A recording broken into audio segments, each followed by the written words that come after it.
warahmatullahi wabarakatuh. Perkenalkan, kami dari kelompok 2 akan mengedukasi masyarakat terkait penyakit bronkiolitis. Sebelumnya, perkenalkan anggota kelompok kami. Saya Mira Hamid dengan NPM akhir 0147. Saya Naila Rahman dengan NPM akhir 0123. Saya Naila Rasati Alia Yasifa dengan NPM akhir 148. Saya Indah Zahatul Jana dengan NPM akhir 0157. Saya Sirain India dengan NPM akhir 0139. Saya Ninggia Ternika Putri dengan NPM akhir 0145. Saya Raffi Najo Hadia dengan NPM akhir 0145. Selamat siang, kita di sini mau mengedukasi tentang bronkiolitis. Kita ada brosurnya juga buat dibaca. Bronkiolitis itu apa sih? Nah, bronkiolitis itu adalah peradangan yang terjadi di bronkiolus. Nah, di bagian sini-sini nih Bu, biasanya di dalam sininya. Nah, itu tuh ada peradangan yang akan menyebabkan sesak nafas, nyeri, dan hiperinflasi dari paru. Nah, biasanya bronkiolitis ini tuh terjadi di saluran pernafasan bawah. Biasanya itu terjadi karena respiratory syncytial virus yang menyebabkan si bronkiolitis ini. Untuk gejalanya itu, ibu di sini yang pertama dari nipis, seperti alergi gitu, jadi nanti matanya merah. Terus yang kedua ada pilek atau hidungnya tersumbat. Terus juga demam ringan, itu nggak nyampe 38 derajat Celcius ke atas. Terus juga ada nafasnya cepat, kayak batuk dan sesak gitu. Nah, bronkiolitis ini juga ada manifestasi klinisnya. Jadi kalau misalnya kayak ada gangguan napas yang dapat dilihat dan diperiksa, misalnya contohnya kayak sesak nafas, kayak bernafasnya lebih cepat, terus terdengar wheezing, sama saturasi oksigen yang menurun tuh salah satu dari manifestasi klinis bronkiolitis. Untuk diagnosis bronkiolitis sendiri dapat ditegakkan melalui anamnesis, pemeriksaan fisik, pemeriksaan laboratorium, dan juga pemeriksaan penunjang lainnya. Untuk faktor resikonya sendiri ada usia kurang dari 12 minggu, riwayat prematoritas, penyakit jantung paru, dan juga imunodefisiensi. Untuk pemeriksaan fisik pada anak yang mengarah ke diagnosis bronkiolitis ini dapat ditandai dengan takipnu, takikardi, demam lebih dari 38,5 derajat Celcius, konjungtivitis ringan, dan juga faringitis. Untuk derajat keparahannya sendiri dapat dinilai dengan menggunakan respiratory distress assessment instrument. Untuk klasifikasinya sendiri, bronkiolitis ini dapat digolongkan menjadi 3 berdasarkan derajat keparahannya. Yang pertama ada yang ringan, sedang, dan juga yang berat. Untuk yang ringan sendiri dapat ditandai dengan batuk pilek, napas sedikit cepat, dan juga tanpa hipoksia. Untuk sedang sendiri ditandai dengan takut jelas, retraksi, dan juga mengidinfus, dan juga penurunan intake minumnya. Untuk berat ditandai dengan retraksi berat, apnea, letargi, kesulitan makan yang signifikan, serta hipoksia kurang dari 90%. Nah, biasanya itu bronkiolitis bermula dari infeksi saluran pernafasan atas dari virus, habis itu nanti nyebar ke bronkiolus, nanti itu bakal memicu si edema, produksi mukus, sama penyempitan saluran pernafasannya. Dan biasanya itu kalau di bayi kan saluran pernafasannya kecil, jadi penyempitan yang kecil pun di bronkiolus pada bayi itu bisa berdampak karena aliran udaranya itu tergantung pada diameter salurannya. Nah, jadi sehingga si obstruksi meningkat tahanan napas pada si fase inspirasi dan ekspirasinya. Kemudian kalau waktu penyempitan saat ekspirasi itu nanti bakal nyebabin udara terperangkap dan terjadi hiperinflasi.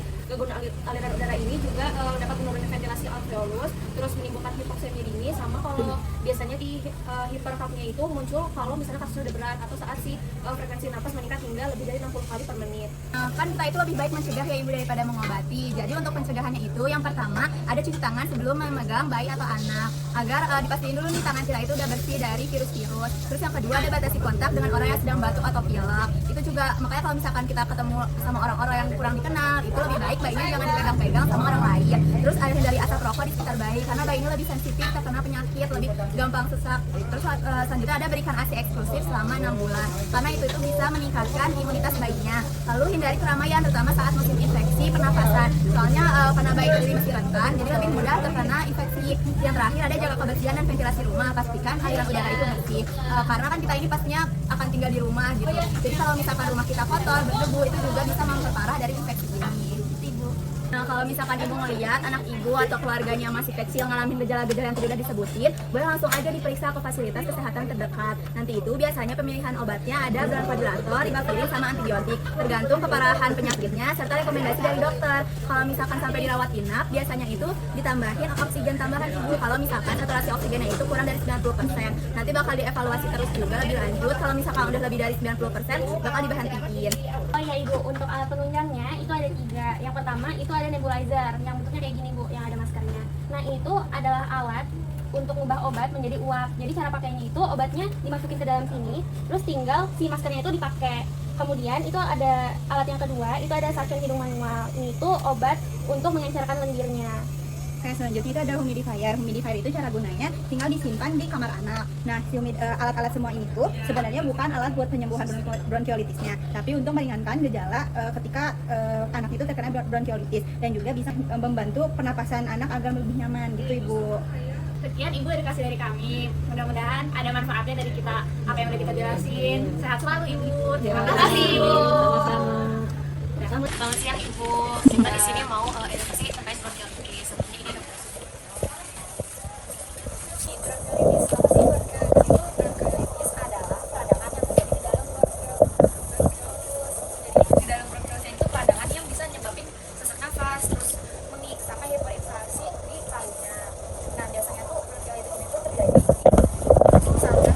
bagian bawah di parunya kan. Itu biasanya terjadi karena respiratory syncytial virus yang bisa menyebabkan bronkiolitis ini. Buat gejalanya sendiri, di sini tuh ada dia tuh rinitis, pilek atau hidung berdebat, merah, batuk dan sama demam ringan. Salah satu gejala dari bronkiolitis. Untuk manifestasi klinisnya di sini tuh kalau misalnya ada gangguan napas yang dapat dilihat diperiksa secara langsung, kayak misalnya tanpa bernafas cepat, itu salah satu contohnya, sama terdengar wheezing dan saturasi oksigennya itu bisa menurun. Salah satu beberapa dari manifestasi klinisnya. Terus selanjutnya untuk diagnosis dari bronkiolitis ini dapat ditegakkan melalui anamnesis, pemeriksaan fisis, pemeriksaan laboratorium dan juga pemeriksaan penunjang lainnya. Untuk faktor risikonya itu seperti usia yang kurang dari 15 minggu, ada riwayat prematuritas, penyakit jantung paru dan juga imunodefisiensi. Untuk pemeriksaan klinis pada anak yang merujuk pada diagnosis bronkiolitis ini ditandai dengan sakit mulut, tachycardia, demam lebih dari 38,5 derajat Celcius, konjungtivitis ringan dan juga faringitis. Tadi udah dijelasin ya Bu, pengertian sama ininya. Nah aku mau jelasin terkait dari mana sih bronkiolitis itu muncul. Jadi awalnya itu dari infeksi saluran pernafasan atas, nanti nyebar ke apa sih ke bronkiolitis, nanti bakal sama produksi mukosa yang lebih itu yang lebih. Nah nanti biasanya itu kan berasal pada bayi ya Bu. Nah pada bayi itu karena pernafasannya itu sendiri kecil salurannya, jadi penyempitan kecil pun bisa berdampak besar karena kan pernafasan itu tergantung dengan diameter salurannya, sehingga untuk meningkatkan luas pada fase ekspresinya. Penyempitan saat ekspresi juga menyebabkan udara terperangkap dan terjadi hiperventilasi. Gangguan aliran udara ini juga menyebabkan ventilasi alveolus, menimbulkan hipoksemia dini, sama hiperkapnia itu biasanya muncul kalau kesuburan atau saat frekuensi nafasnya itu meningkat sampai lebih dari 60 kali per menit. Nah, sebenarnya kan lebih baik mencegah ya daripada mengobati. Terus tadi juga dibilang lebih baik itu sama anak-anak, lebih parah juga. Jadi jadinya sama anak-anak berapa tahun tuh? Biasanya anak-anak bayi, ya pada bayi yang berapa bulan gitu? Apa setahun biasanya? Iya biasanya kalau faktor risikonya biasanya kurang dari 12 minggu. Nah, karena lebih banyak ke bayi, jadi pencegahannya lebih ke bayi Ibu. Jadi biasanya kan kita kalau orang dewasa suka pegang-pegang bayi, nah itu lebih baik cuci tangan dulu, harus bersih. Iya, harus bersih tangannya sebelum pegang bayi atau anak-anak. Terus juga batasi juga kontak sama orang yang lagi batuk. Jadi kalau iya batuk pilek pakai masker. Iya, kalau misalkan kita lagi batuk pilek, megang anak-anak harus pakai masker juga dan harus bersih. Terus juga kalau bisa orang tuanya tidak merokok, jadi harus menghindari asap rokok juga. Kalau dari batuk juga bisa ya? Iya, bisa nempel. Tapi pas ke dalam anak. Iya, itu juga bisa kan? Iya, asap rokoknya juga nempel di baju. Jadi kalau pulang ke rumah ganti baju dulu sebelum main sama anak. Mandi dulu. Iya, mandi dulu. Terus juga kalau bisa sebenarnya wajib ya Ibu ASI itu minimal 6 bulan karena ASI itu meningkatkan imunitas kan Ibu. Jadi biar imunitas anaknya baik, jadi ASI-nya minimal 6 bulan. Kalau misalkan ada yang kerja, kan itu misalkan ini dipompa dulu. Misalkan disimpan bisa. Tapi kalau di anak kan bisa. Yang penting 6 bulan minimal 6 bulan. Terus juga hindarin keramaian kalau misalkan nggak terlalu penting untuk keluar rumah yang rame-rame, kan bisa jadi ada yang merokok, bisa jadi ada asap atau apa gitu, dihindari dulu, terutama kalau misalkan lagi musim-musim penyakit kayak musim-musim batuk, musim pilek gitu-gitu. Ada sekarang kan iya, banyak yang sakit, kalau bisa dihindari dulu. Terus juga anak-anak kan juga lebih banyak di rumah ya Ibu. Jadi rumahnya juga harus bersih, ventilasi udaranya juga harus baik biar anak-anaknya juga sehat. Harus apa gejalanya yang bisa gitu. Itu Ibu pencegahannya. Jadi Ibu tadi kan udah dijelasin gejalanya. Terus kalau misalkan nih anak Ibu atau keluarga Ibu yang anak atau bayi itu ada gejala-gejala yang tadi disebutin, bisa langsung dibawa ke fasilitas kesehatan kayak puskesmas, klinik atau nah biasanya tuh untuk pengobatannya tergantung sama keparahan penyakitnya, sama tergantung rekomendasi dari dokternya juga. Nanti kan diperiksa dulu sama dokternya. Biasanya obatnya itu ada, biasanya direkomendasiin bronchodilator kayak salbutamol, terus juga ada biasanya kalau misalkan udah lebih parah lagi bisa dirawat inap. Nah kalau misalkan dirawat inap biasanya juga ditambahin sama tambahan oksigen, karena biasanya kalau dirawat inap itu saturasi oksigennya menurun. Kalau harus ditambahin oksigen berarti dia udah di bawah dari 90%. Nah kalau misalkan nanti dievaluasi sama dokternya udah membaik, biasanya oksigennya diberhentikan kalau udah membaik, tapi itu tergantung dari dokternya. Kemudian untuk alat penunjang si bronkiolitisnya itu yang pertama ada yang nebulizer. Ini yang ada maskernya gitu Ibu. Jadi itu alatnya intinya adalah alat yang mengubah obat menjadi lebih kuat. Cara menggunakannya itu tinggal masukin obatnya sesuai dosis yang diberikan dokter, kemudian maskernya dipakai. Kemudian alat yang kedua itu ada suction hidung manual. Ini tuh intinya kayak alat biar ngencerin si lendir yang ada di hidung. Oke, yang terakhir itu ada humidifier. Humidifier itu cara pakainya cuma tinggal disimpan di kamar anaknya. Nah, fungsinya itu nanti untuk membantu agar pernapasan anak itu lebih nyaman. Jadi alat-alat sebenarnya alat-alat semua itu bukan alat-alat yang bisa nyembuhin si bronkiolitisnya, tapi ini tuh untuk meringankan gejala anak bila dia terkena bronkiolitis. Nah, kayak gitu Ibu. Mungkin sekian Ibu edukasi dari kami. Semoga dapat bermanfaat buat Ibu. Sehat selalu Ibu. Terima kasih. Selamat siang Bapak, di sini kami mau mengedukasi tentang bronkiolitis. Sebelumnya kami ada brosur tentang penyakit bronkiolitisnya. Nah, di sini apa sih bronkiolitis itu? Bronkiolitis adalah peradangan yang terjadi di dalam bronkiolus. Di sini tuh ditandai dengan sesak napas, terus mengis sama hiperinflasi dari taringnya. Nah, bronkiolitis ini itu biasanya terjadi di infeksi saluran bagian pernafasan bawah yang umumnya terjadi karena respiratory syncytial virus. Gejalanya itu di sini ada rhinitis, pilek atau hidung tersumbat, takipnea, batuk dan mengis serta demam ringan. Itu atau apa? Itu kayak gitu. Kalau itu lagi nafas biasanya ada kayak ada suara-suaranya gitu. Ya, kayak gitu. Terus beda lagi gitu. Nah, di sini juga ada manifestasi klinisnya. Biasanya tuh kalau misalnya gangguan napas yang dapat dilihat atau diperiksa, kayak misalnya bernafasnya sering tampak cepat gitu, itu bisa salah satu manifestasi klinisnya. Terus kayak terdengar suara bising gitu, kayak kayak gitu juga Pak. Sama saturasi oksigennya itu biasanya tuh menurun. Nah, dari situ tuh manifestasi klinis dari bronkiolitis. Selanjutnya untuk diagnosisnya itu dapat dilakukan melalui anamnesis, pemeriksaan PCS, pemeriksaan laboratorium dan juga pemeriksaan penunjang lainnya Pak. Untuk faktor resikonya sendiri itu usia kurang dari 12 minggu, riwayat prematuritas, penyakit jantung paru, dan imunodefisiensi. Untuk pemeriksaan klinis pada anak yang dapat mengarah ke diagnosis bronkiolitis ini dapat ditandai dengan takipno, takikardi, demam lebih dari 38,5 derajat Celcius, konjungtivitis ringan, dan juga faringitis. Untuk kriteria diagnosisnya ini mencakup bising pada pertama kali, terus anak umur kurang dari 24 bulan, dan juga ada gejala infeksi virusnya. Untuk derajat keparahannya sendiri dapat dinilai dengan respiratory distress assessment instrument yang dapat menilai bisingnya tadi dan juga retraksinya.